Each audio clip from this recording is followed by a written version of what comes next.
Aha! Happy new moon in Gemini, happy dark moon, happy moon in Gemini, and also with Mercury and also with you. I do think in this time it will be a lot about focusing on what have you learned and what are you going to do with that, with what you've learned, what you've cultivated in this time. What are you going to do about it also? Because there's a lot of things that have rise to the surface and created a lot of unrest. Saturn's also retrograde, and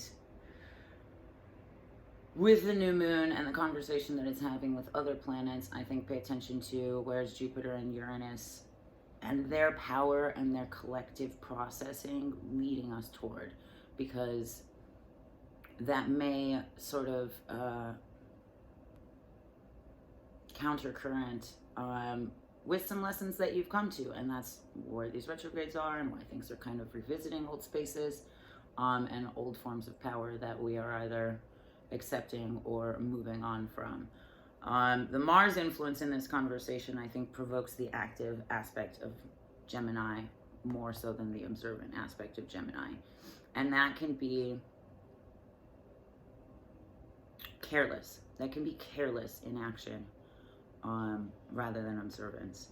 Pluto's also officially back in Capricorn, and I do feel like I said, the counter currents, I think that challenges a lot of ideas and connections that we've grown to and gained in its previous movement toward Aquarius, and there was a level of hopefulness, I think, that kind of has waned, is waning. But I don't think it has to. I do think waning under the control of Capricorn, but when you look at it, when you look at Capricorn through a non-Western perspective, a non-surface perspective, I think that can be useful in grounding and restructuring ourselves amidst all of the restructuring and being able to hold your current against the counter current, if that makes sense. I also think, again, amidst this carelessness that, I don't know, keeps coming, and with the coming Venus retrograde, please cherish this time. Take advantage of these next few weeks. Take advantage of this Mercury and Gemini energy for the next couple of weeks, because come next month, Venus will go retrograde, and in Leo at that, and I think all I can say is I am anticipating significantly more than your typical, like, aim on nice tats bullshit. I think that also, as the weather has been very bipolar, that while it's lent itself to the intensities that we've dealt with over the last few weeks. But I also wonder if perhaps that will be a peaking of in the world, and in the way that we harmonize or don't, and in the way that we respect or don't, and in the way that we honor and uplift or don't. But with that being said, we will pull some cards and we will figure out how to rock and roll with this. Party on. If you've done this with me before, party on. We're gonna breathe together. If you have not, then I hope you are comfortable, and I hope you enjoy breathing with us. But we'll pretend like there's cards in between us and like we're jamming. So like here somewhere, and let me shuffle these and then I'll explain. Let me.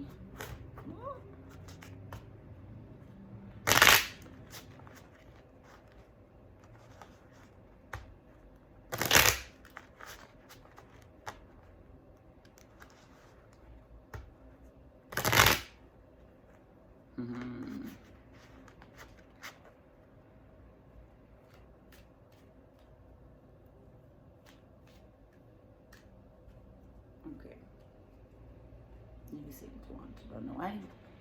Okay. Much like we're hanging out and there's cards in between us, sit comfortably, make your body available to anything that will come through. You can hold your hands out like there's cards underneath you. We're going to take a breath in, and on the exhale, pretend that there's like a shadow card rising into you. Or imagine, visualize. So we'll take a deep breath in, and exhale a shadow card, right? Party on. Take a deep breath in, and exhale. Take a deep breath in, and exhale. Take a deep breath in, and exhale.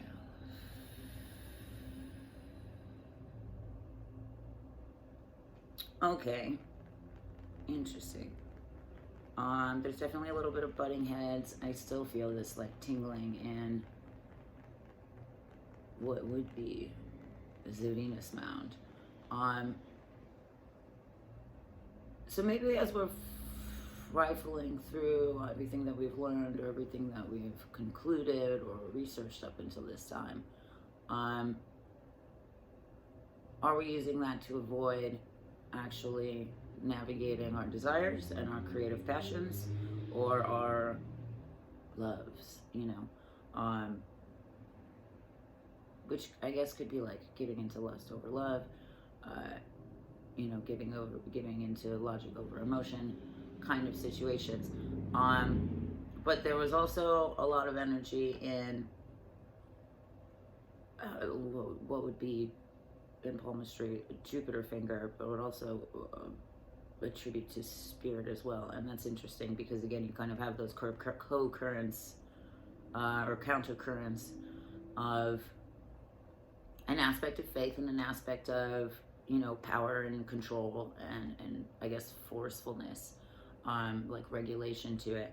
And all of those things are kind of antithetical to faith, which is again where we find self-control rather than being controlled, where we find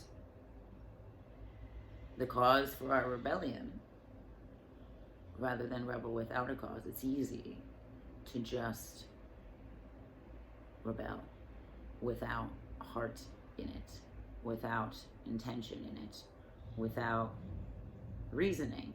And what a like shitty thing. It's like when you're, you know, when you're a child and somebody is just like, do this because I said so. Like my brain would fucking not compute, does not compute. I do not compute because I said so. I need to understand. And that's maybe a big aspect of where we are now. And maybe it's like a bit of reparenting ourselves and being able to go into the world with that kind of mindset as well. Not that we're parenting the world, but that you have a different level of grace to you when you learn how to reparent yourself in that way. Yeah, I don't know. Weird, intense. Okay.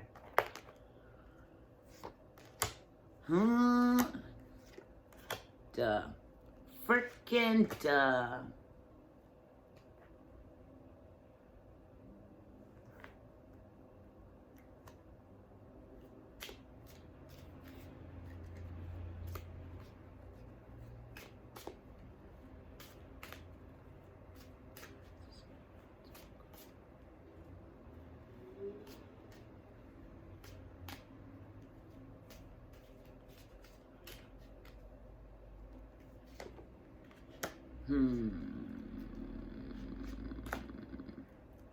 Okay, yeah, again, obviously.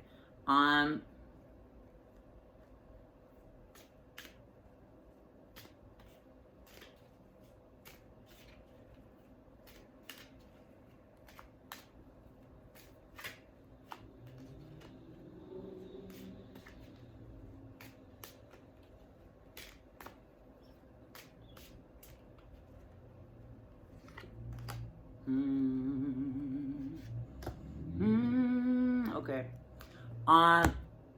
Oh, that's interesting. We need that, obviously. Well, I wouldn't have seen it. This is really, okay. I'm gonna try to collect my thoughts. 5 of Wands, 9 of Cups, King of Wands. Page of Swords is the bottom of the deck. And funny enough, the High Priestess beneath that. The Nine of Cups is, you know, this fantasy, this like utopia perception of the kind of life or person that you want to be, the kind of world that you want to see, all of these things. It's like prosperity, gain, wealth, you know, ease, all of those things, and aspirations. This is the highest card. This is a mindset card. This is the I don't know, like peak of where everything goes. But around that, we have the Five of Wands and the Knight of Wands. And I don't particularly like the Knight of Wands being at the end of this, but that absolutely coincides with everything I just said.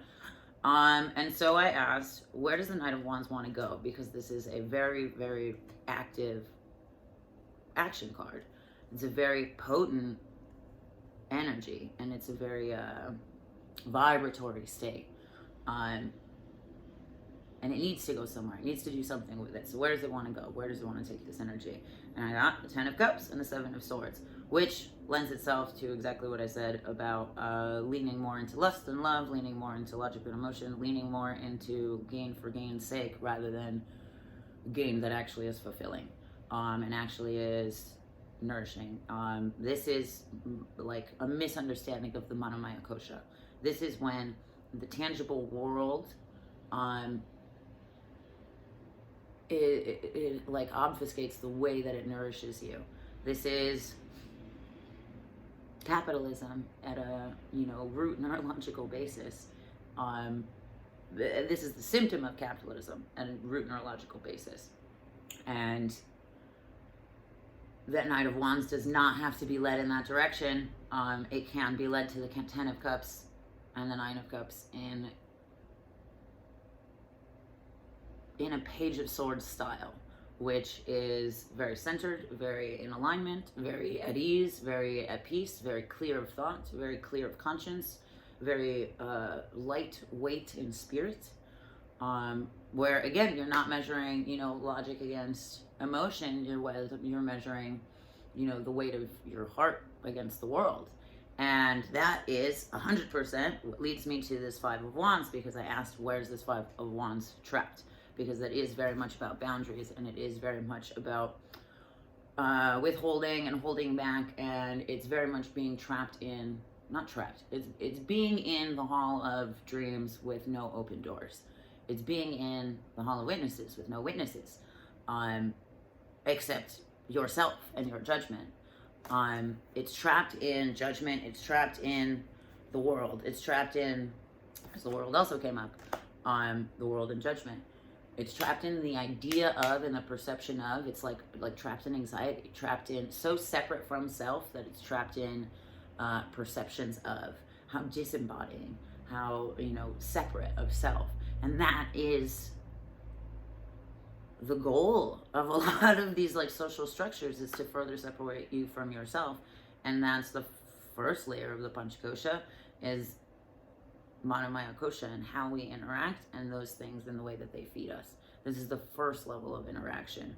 Learn to be in the world but not of it. Learn to, you know, not let your heart be as heavy as the world feels. Learn to stop seeing it that way.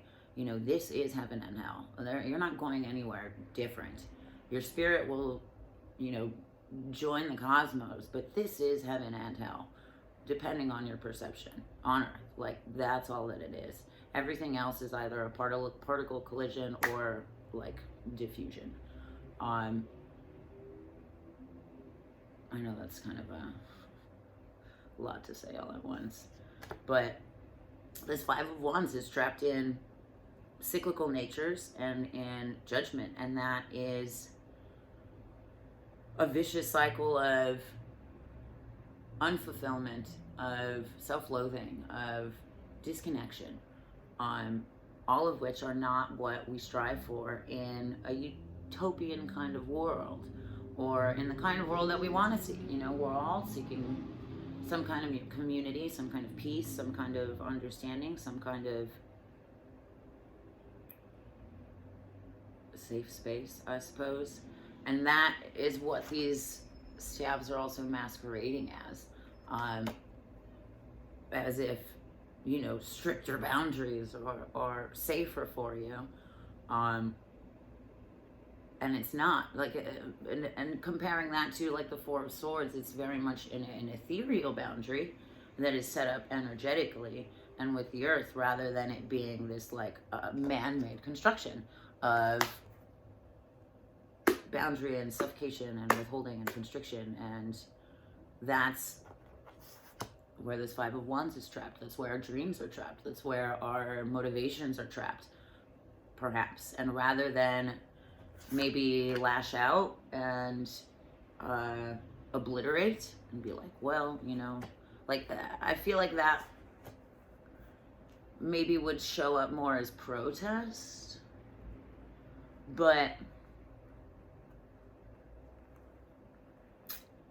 that also makes me wonder if, rather than out and active and loud protest, it's the time to leaf through the knowledge that you have and find an answer, a quiet answer that will speak louder as it's fulfilled, rather than loud from the start.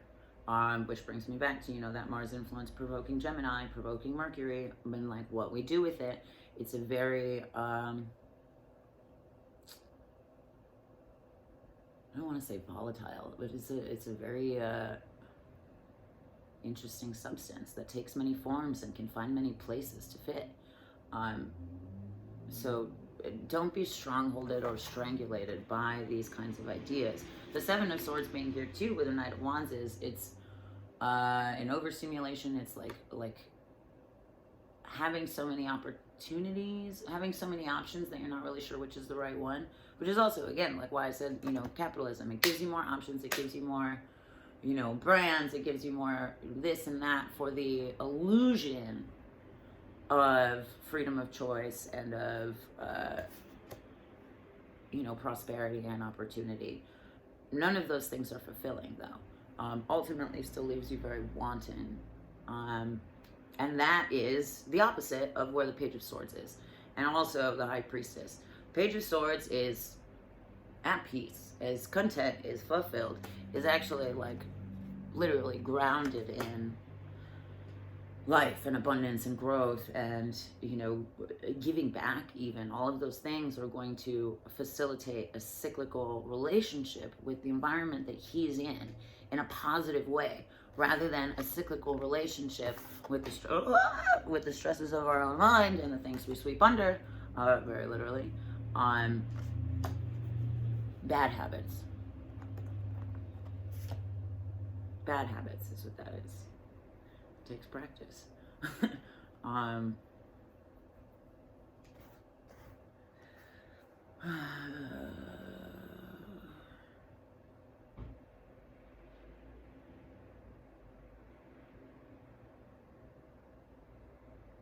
Prince of the Moon, Dark Side of the Sword.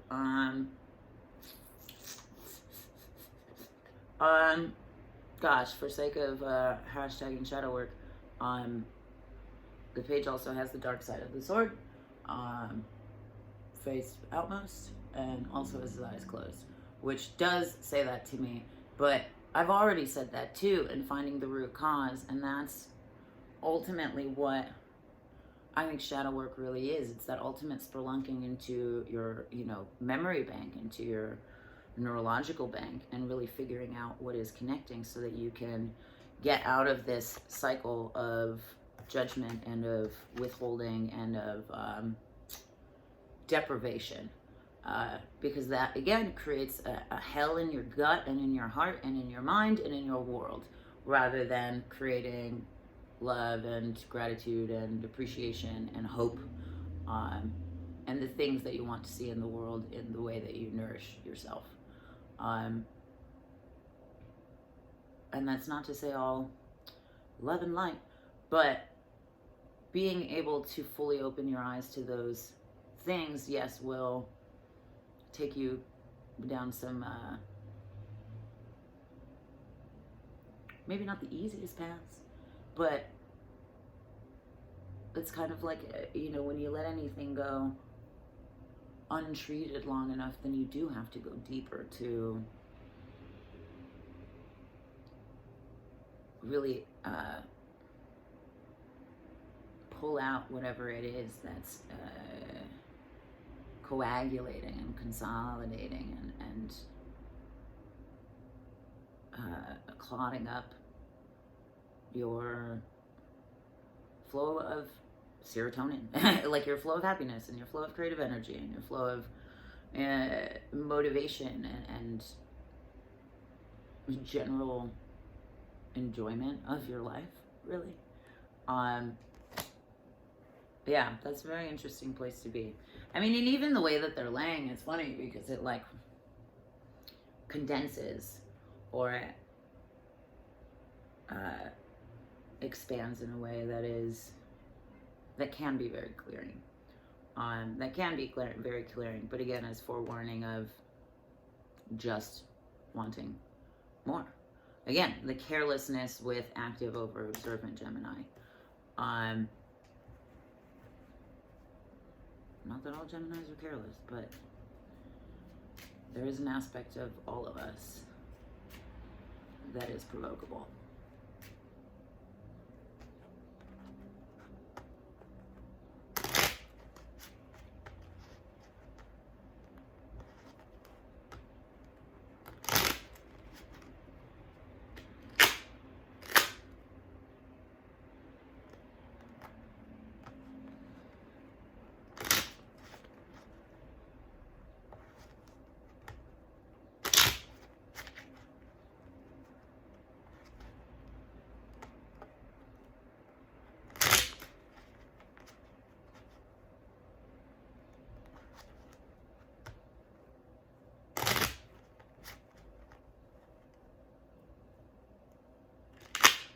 This also ends in the High Priestess, and I'm noticing in the Nine of Cups that there are 3 figures, much like the Lover's card, which does often give us the illusion of twos, where the High Priestess gives us the reality of twos.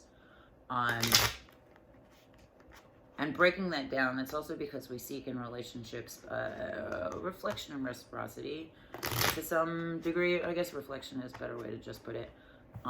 Because relationships do always show us those things. The ways that we relate. I don't mean like relationships like dating. I mean any way that you relate. You have a relational situation with people that see you on a day-to-day basis, with people that perceive you. And there's that perception thing again. And so this going from 3 to 2 is rather than looking for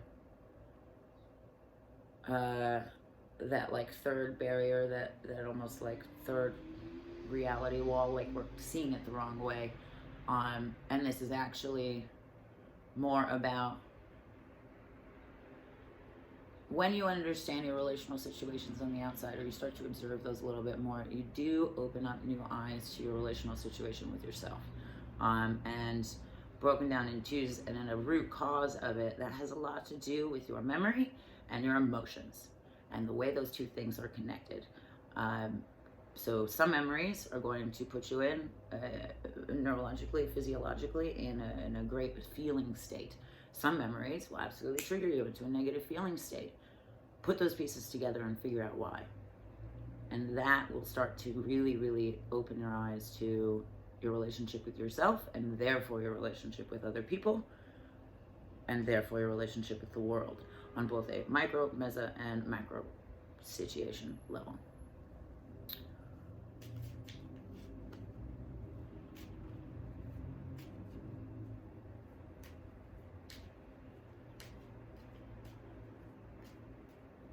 Okay. Dear time, what you got? More breaths, much like we did before. I don't know if people like jump around in this, but if you didn't do the one before, we're gonna take 3 deep breaths, just to tap into what we're feeling, and to investigate what comes up and what arises. Take a deep breath in. On the exhale, pay attention to anything that arises, and imagine a shadow card kind of coming for you, toward you, not for you. I mean, never mind. Take a deep breath in. And exhale. Take a deep breath in.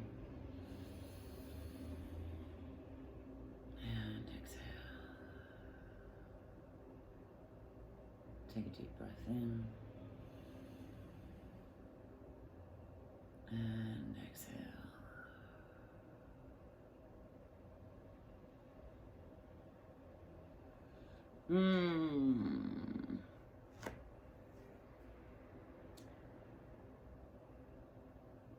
Where I once felt the battle between faith and power, I now feel the battle between, I don't even know if there's a battle between, but it's like a fighting, a struggling for love, for connection, for understanding, a wantonness for fulfillment. And like that has many, many forms. I don't mean a longing for love in the sense of like, oh, I desperately need a lover, will I ever be married again? But I do mean the longing for love in like, in the context of like Salvador Dali's Lost Venus, a longing for this macro concept that absolutely exists inside, but somehow we see it in everything else that we don't have. Almost like it's the only thing we need to cure. It's a beautiful painting. Please take a look at it. It is no longer up at the museum, but Google.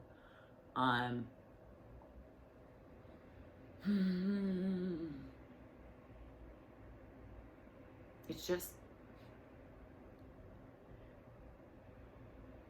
I mean,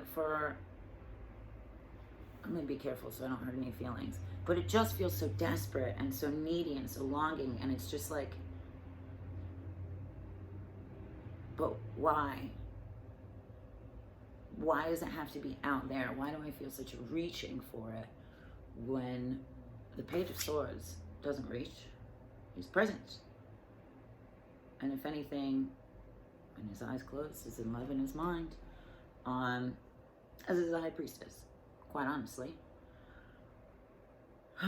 It's just such a longing. My heart hurts. And I don't think it has, like, it's a craving is what it is. It's not a fulfillment, but it is a craving. And I think, again, careful with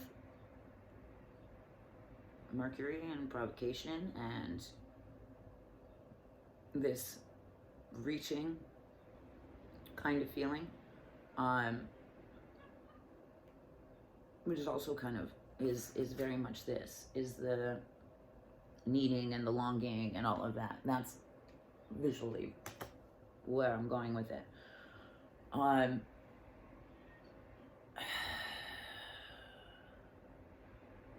don't know how to better describe that than that painting, really.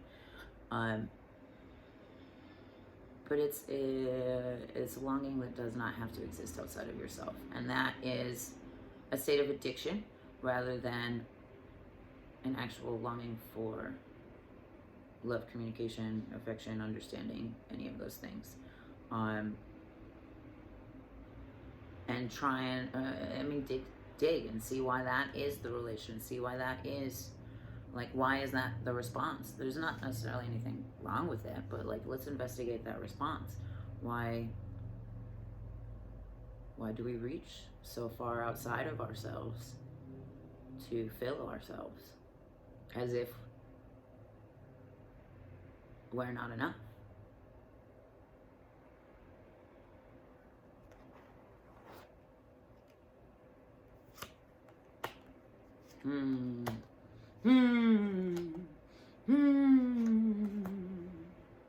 Okay, well, that's very hopeful.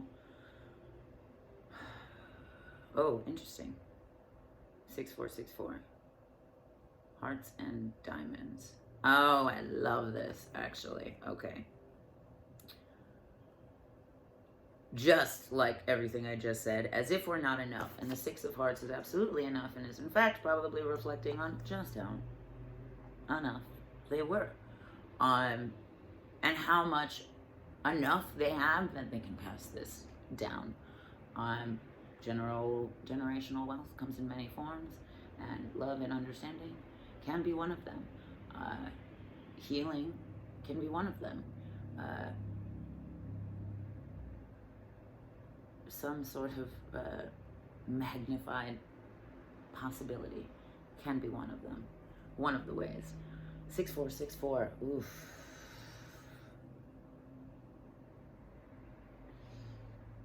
It is a 30. It is kind of a mastery number. I mean, if you want them all together. But, okay, so the way that these are laying, they're reflected. Like, it's 4664.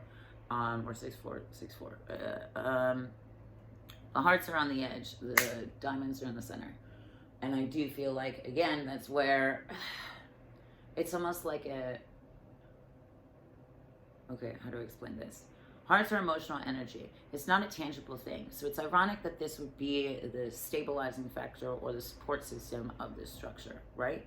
And holding up something more tangible, more physical, more earthbound, more literal, more like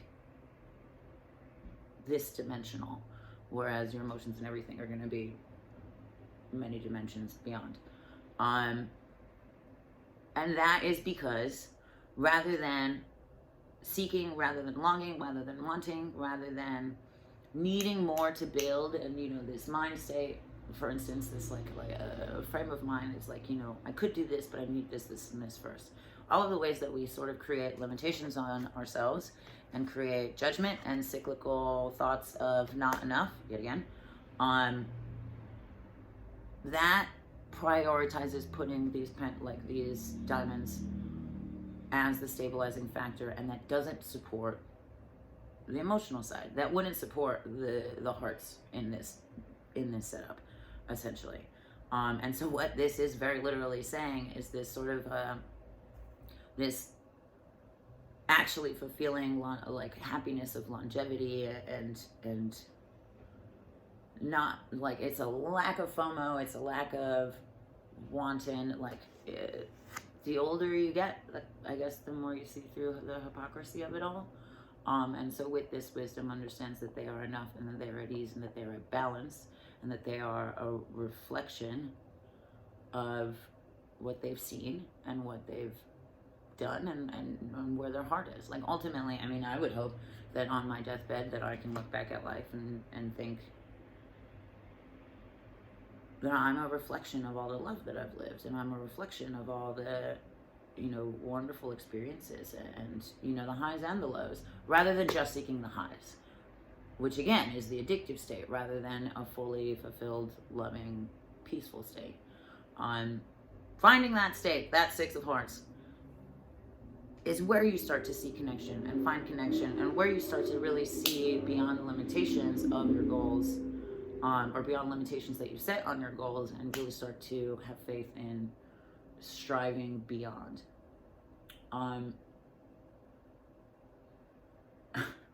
It's funny, I feel like even in very hard times and in very dark times, like whatever form that takes, no comparing of trauma or misery or darkness, because it is all dark and hard. And when you I guess would seemingly have two options then, would be, you know, to give in and to break, or I guess that would be, or to really turn into yourself, and rather than fight and like push, tune into yourself, like, and figure out what parts of your perspective are able to expand, so that maybe circumstances can change. You know, like Shawshank Redemption, you know, he fucking sells himself out, or like seals himself away and digs his way out of a bad situation. That can be very it, rather than giving up and, you know, hopelessness. This is again where I think that, you know, heaven and hell is here already. This is it. You can exist in whichever state you want to, really. But it does give you more hope. Oh, I know what I was going to go back to, is I have a theory that prime numbers vibrate, and numbers like 3s and 5s and 7s are the numbers that you have faith in and the even numbers are the ones that are products of your faith, right? And so we have emotional cards, which are faith-based cards, and they're in even numbers, and then we have the tangible proof of even numbers and in an earthbound suit. With that, I think that rather than looking at yourself as if you don't have the materials you need or the resources you need or the tools you need to do something, like, that is creating your own limitation and your own boundary. That in and of itself is a mental and physical state of this. Again, going back to your root causes of memories, of emotions, and of the actions therefore to influenced. Have faith, like when you evaluate those processes, have faith in the way that you've done them, or take some closure and take some solace and take some confidence and some knowing and some understanding of yourself and maybe why you reacted or did the way you did in those situations, felt the way you did, blah, blah, blah, blah, blah. And that will give you the tangible result of that faith and that effort in your next step forward. 4s in safe spaces, 4s in, rooms and in connection and in conversation and in relatability. That is where you start to see the effect of the faith that you've had. Not in anything else or anybody else, because again, Page of Swords ain't reaching. It's here.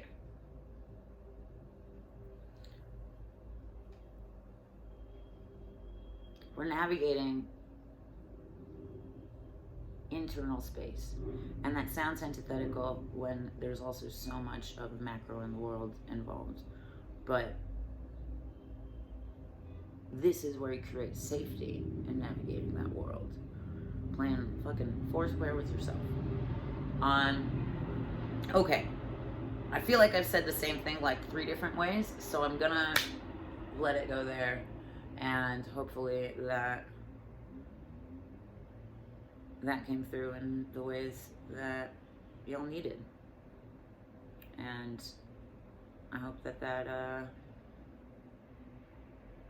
sits with you well as we ride the tides of this moon. And I hope it's exciting with your eyes closed. And I hope that even if you're scared of the dark, you know that your perception can still be a light. And it will bring more understanding. So you don't have to reach. It'll come to you. Love ya. Party on. I got shit to do. And I hope you have a great day. Great night. Good, all of that. Be safe. Happy day. Happy new moon. Love ya.